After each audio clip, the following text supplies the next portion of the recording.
Just briefly, my name is Steve Koppel.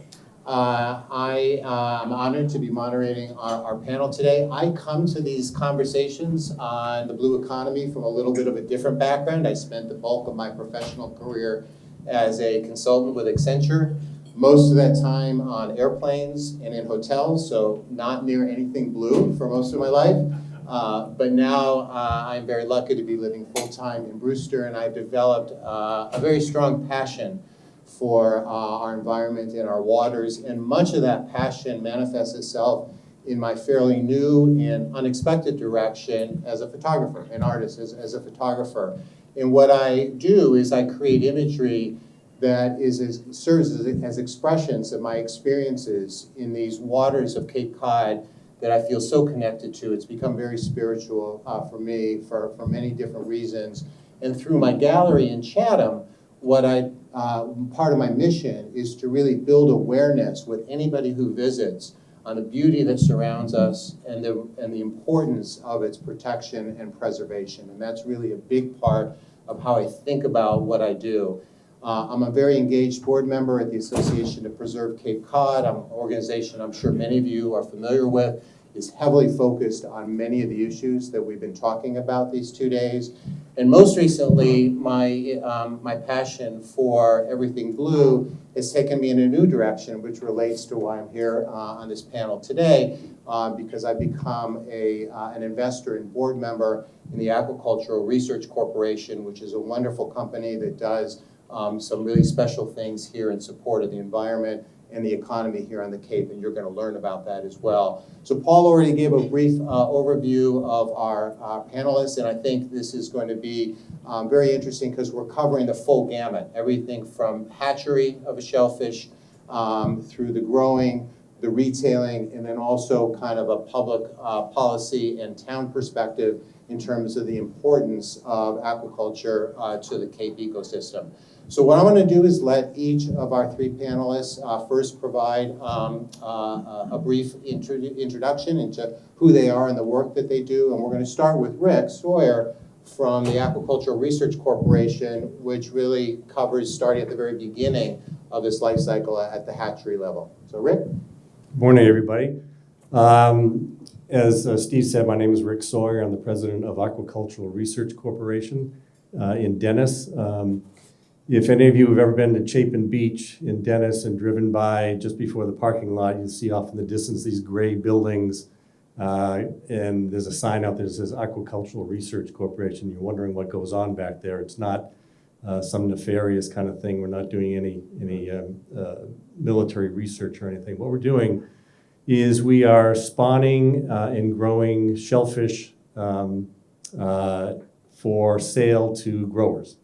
We primarily focus on oysters and quahogs, and we spawn several hundred million of them a year in that facility, and then we sell most of them to hundreds of growers around Cape Cod in Massachusetts and in Rhode Island. So the reason that the hatchery is there to begin with is that in the wild, the amount of wild oysters and clams is about 1% of what it used to be in historic times.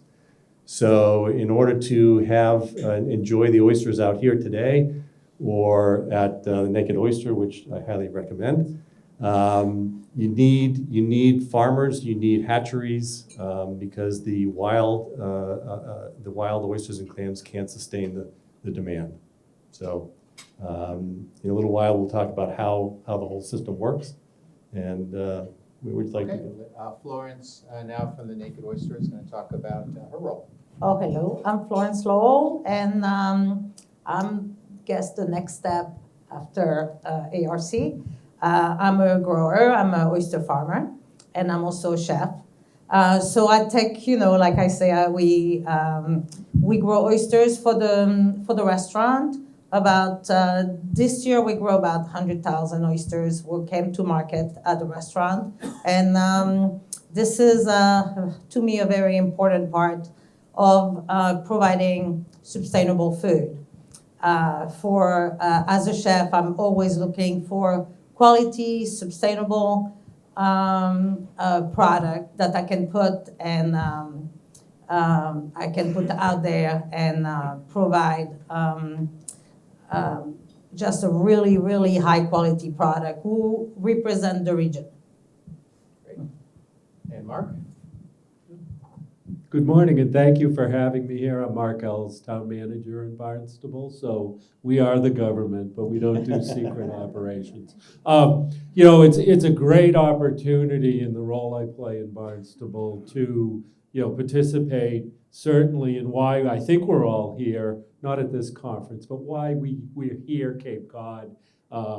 We come here because of the natural resources. Certainly within that, our water resources are maybe central to why that natural environment is so important. Within the town of Barnstable, the quality of life is the priority for our residents, our visitors, our businesses. So when we think about the issue, the issues that we're talking about today, they're central to what a person like I tries to manage every day, tries to take it from policy all the way down to boots on the ground. I don't know how much you know about Barnstable, but I think Barnstable, Wellfleet, and Duxbury are probably the two biggest in the state for oysters and quahogs. We control a lot of the lands, the waters that this is able to happen within, both commercially and recreationally. But we're also the economic center for the region. So we've always got to be looking at how do we really do this in a way that protects that quality of life and that natural resource. So, fortunately for me, I have wonderful staff, and we do the best we can to undertake this, understand it. Thank you all for that very balanced explanation that each gave, and it's exciting to see you all here. I got to point out, though, Bob and, the community college and others of you that are spending the time to educate our youth, that's where it's all about. That's our future. We focus on that in Barnstable so that next generation will understand this as well as we might talk about it. So thanks for all you do. Great, Mark. Thank you. That's so well put. Really appreciate that. So I think a lot of people may not be familiar with actually what it means to bring shellfish to the table and how to farm them and how the process happens. So what I thought we'd do is start by letting both Rick and Florence kind of share what the process is. We'll start with Rick, who I think has a couple of slides about ARC, which will start it from the hatchery process. And then Florence, as a grower, I think is going to be able to take it and talk about the growing and then bringing it to the table. Great. Thanks. What you're looking at is our facility in Dennis. Up in the upper right, that strip of land is Chapin Beach. And the body of water, obviously, is Cape Cod Bay. The second largest building in the middle there, that's the hatchery building. And the building on the right there is where we grow algae to feed the little babies. And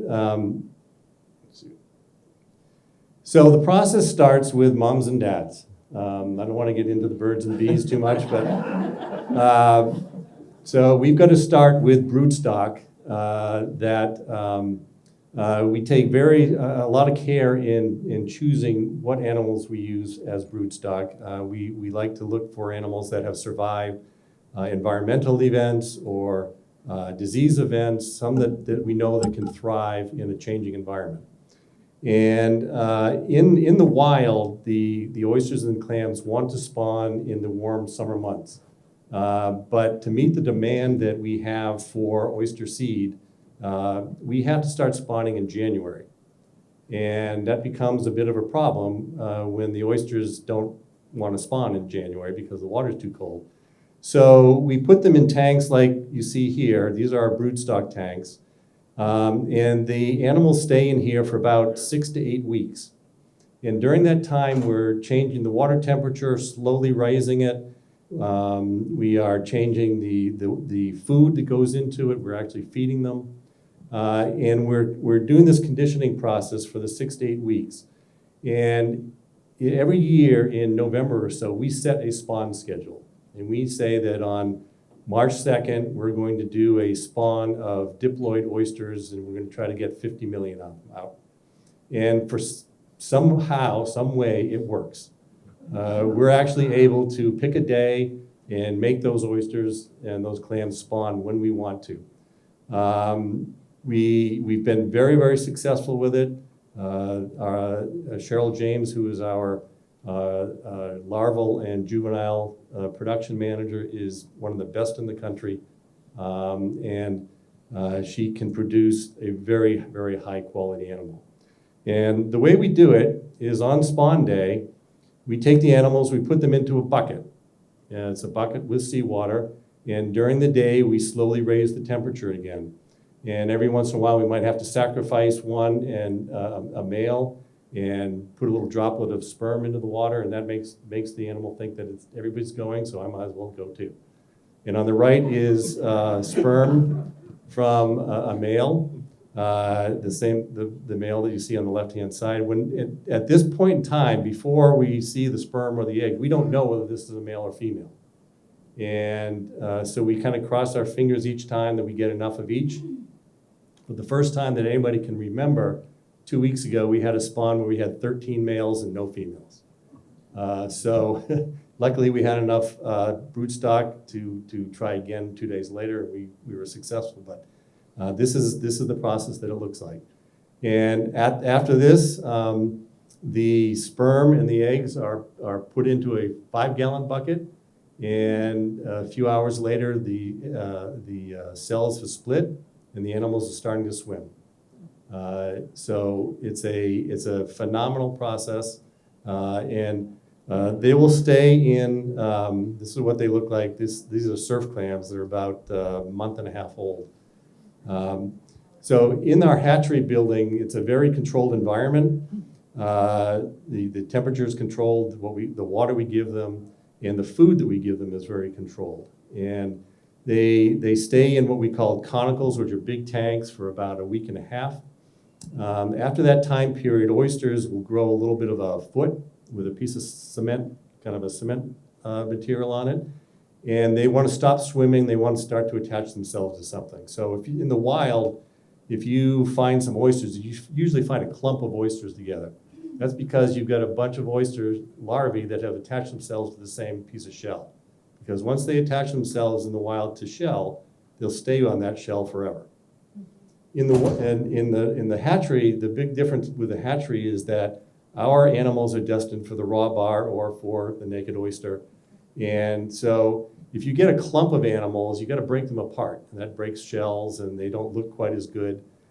So we have a process where once the animals want to start setting on the shell, we crush up shell to the size of the larvae and put them in with the larvae. And what happens is that the larvae attach themselves to one of these little tiny pieces of shell. And that's where they stay forever. So we don't get them clumping together. And that's one of the big differences between wild animals and hatchery animals. One of the key parts of this process is that when the animals are in the hatchery facility, we have to feed them.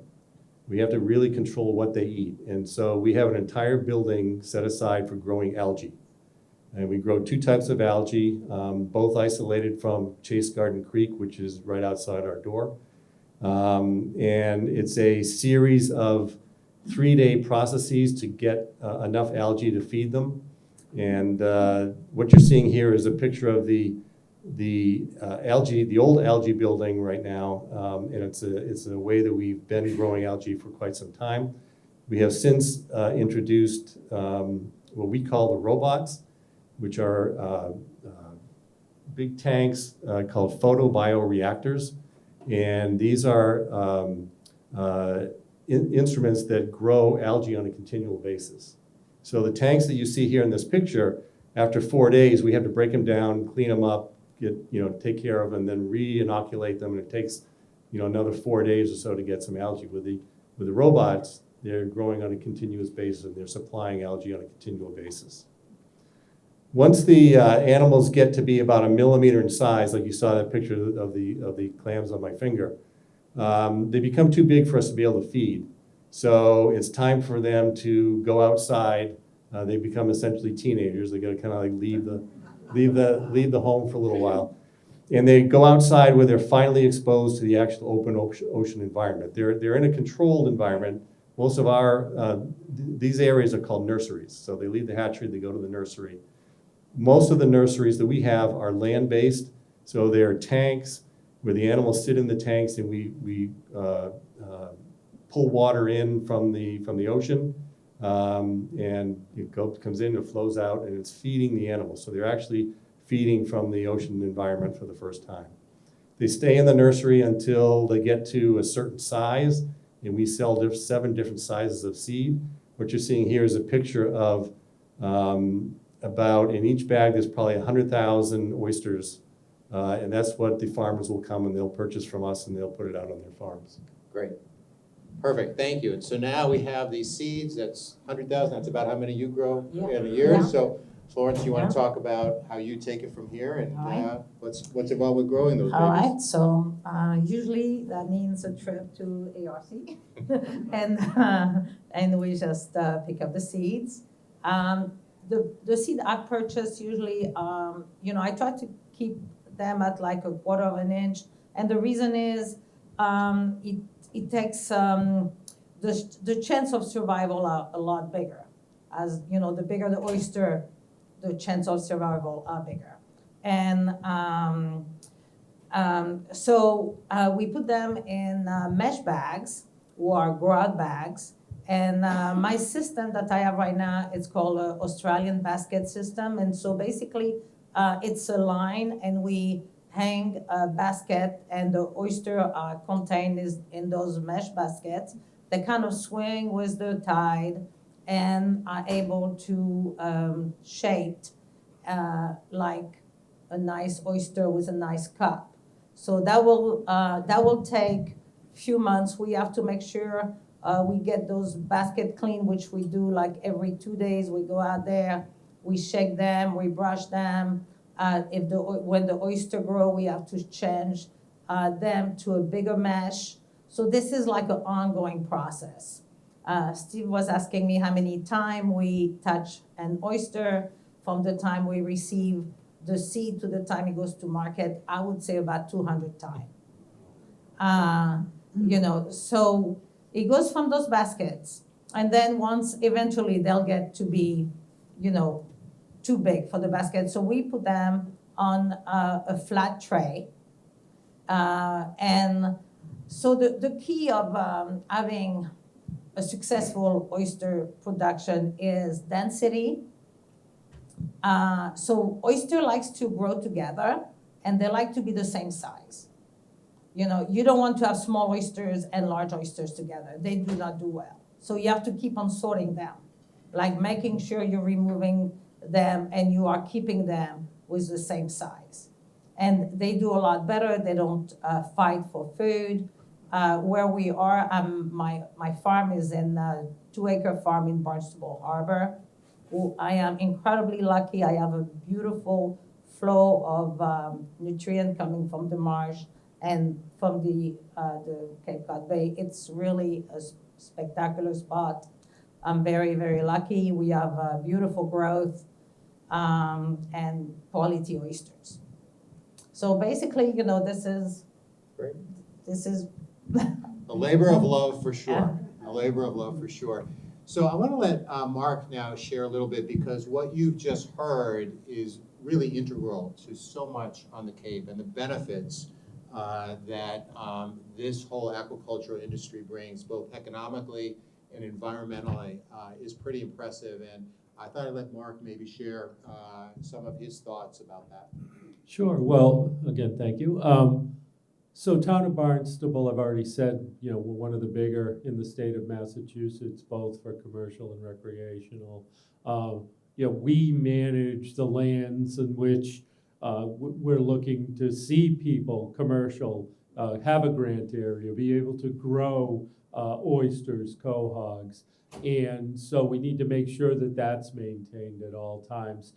North to south side, you said you were on the north side, about 90 acres north side, about 60 acres south side, a little more. actually, where we have these grant areas for commercial. And we're also maintaining recreational shellfishing, which, like everything, especially during COVID, has become hugely popular for people to get outside and do things, especially on Cape Cod, where that's really why we're all here, to enjoy that environment. So it is a commercial aspect of who the town of Barnstable is. We recognize that and we maintain that. Certainly going forward, the jobs that it creates, we issue about, I want to say about 70 different grant areas with about 60 different actual organizations that hold them. So we've got that aspect of our commercial. There's the economic side of that.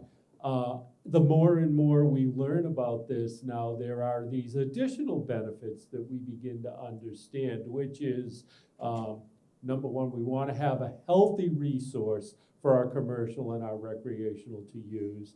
But we also want to understand that you talk about the algae. We got lots of algae in our embayments that we can share with you. And certainly the removal of that through the use of aquaculture is something that we're beginning to understand better. We're working with SMAS, UMass Dartmouth SMAS, to better understand that, to study it, and then to be able to incorporate it, not only in the direct economic that we all understand from a commercial standpoint, but that indirect benefit that will help us avoid things like sewering, maybe areas that we might not be able to get to.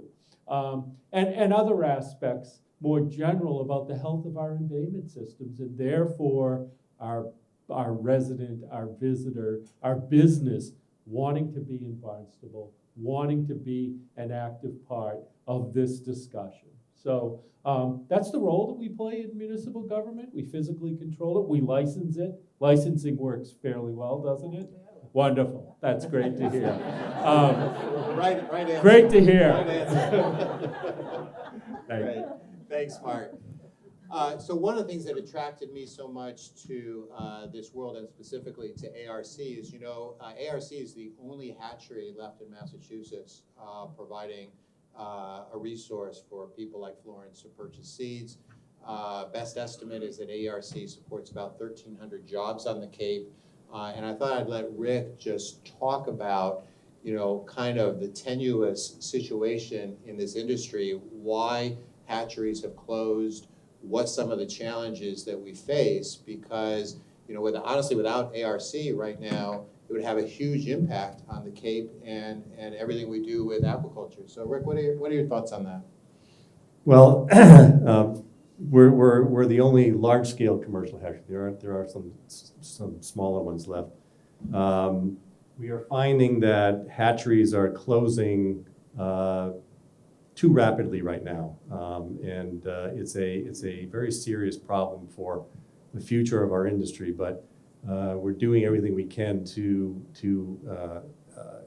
put out have more capacity ourselves, and to support others as we can. We've created a collaboration between 14 of the primary hatcheries up and down the East Coast, whereby we can share information with respect to problems that we're having in the hatcheries. The last 2 years, there are 3 primary large-scale hatcheries left in New England, 2 up in Maine and us here on the Cape. In the last two years, both of the hatcheries in Maine have shut down for the season because of problems with bacteria in their algae. We have also had problems with bacteria in our algae. We've been able to work around it so far, but the environment presents a lot of challenges for us, and so some of the hatcheries are being sold to companies that are growing up oysters or clams themselves. So they want the hatchery to supply themselves first, and then the farmers. The farmers that we support, Florence or the many ones in Barnstable, these are independent business people. They farm an acre or 3 acres or 7 acres or whatever it might be to support their families. And, any kind of environmental issue that keeps them from getting seed for a year affects their income 2 or 3 years down the road.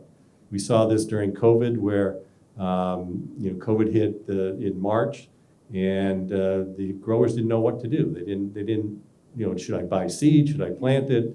Am I going to be able to get help to work the farms?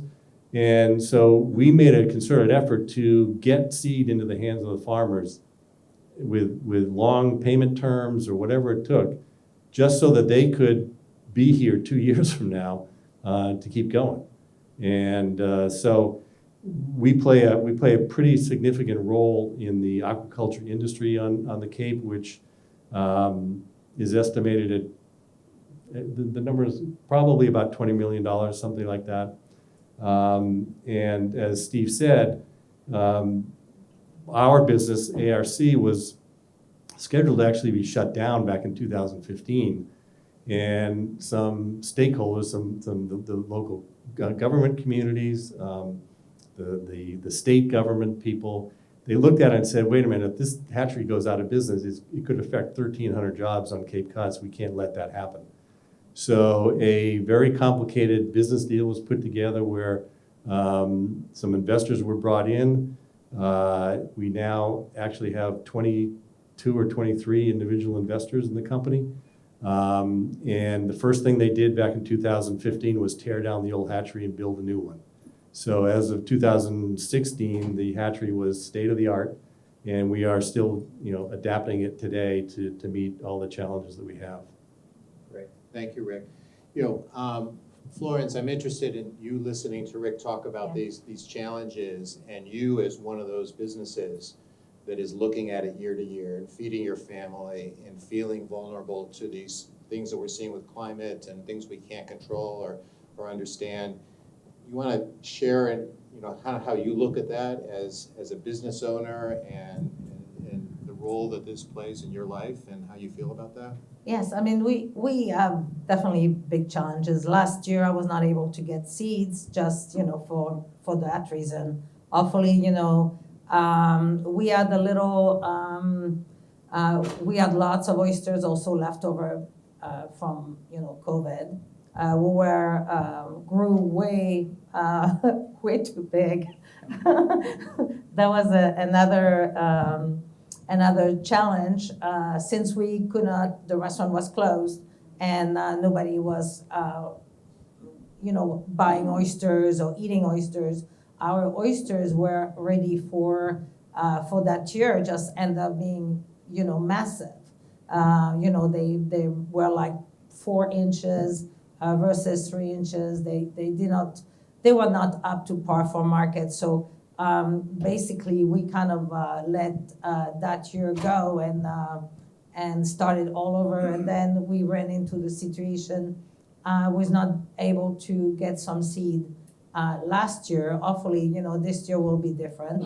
But it is definitely, we definitely depend on hatcheries to be able to provide us. Because there is no such thing as, there is wild set of oysters, but it's so little and we cannot count on that.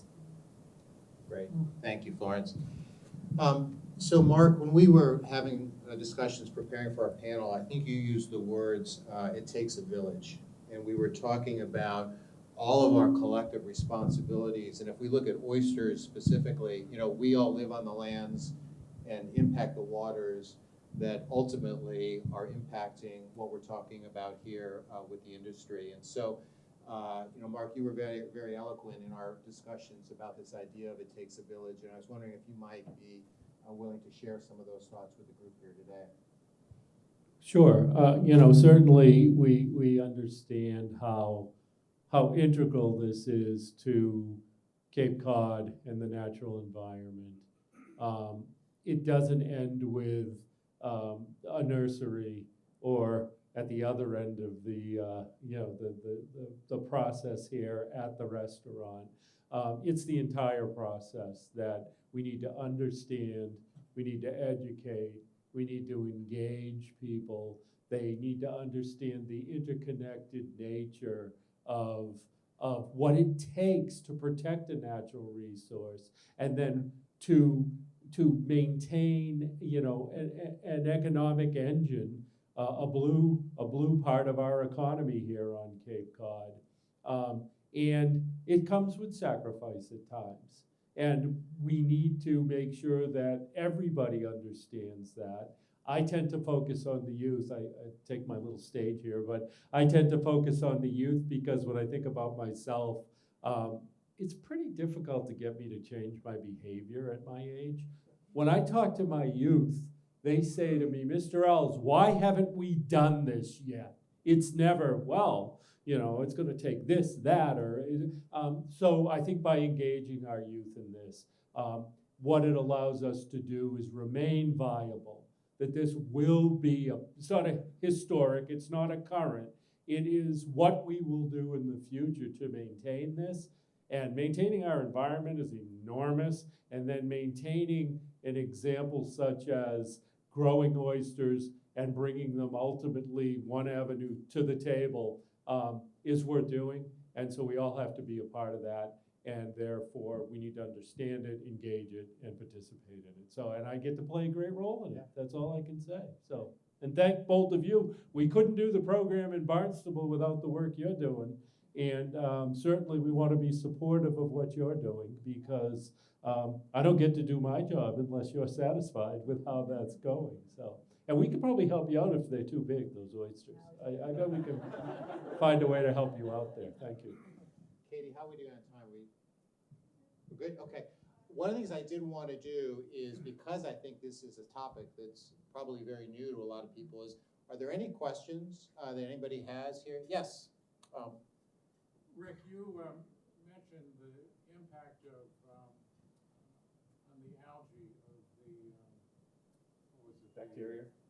The bacteria impact. Can you tell us a little more about what's going on there and what's causing that? I'll do the best I can. So on cycles, we'll find, let me take a step back. We use ocean water in the hatchery, obviously, to do the spawning and keep the larvae growing.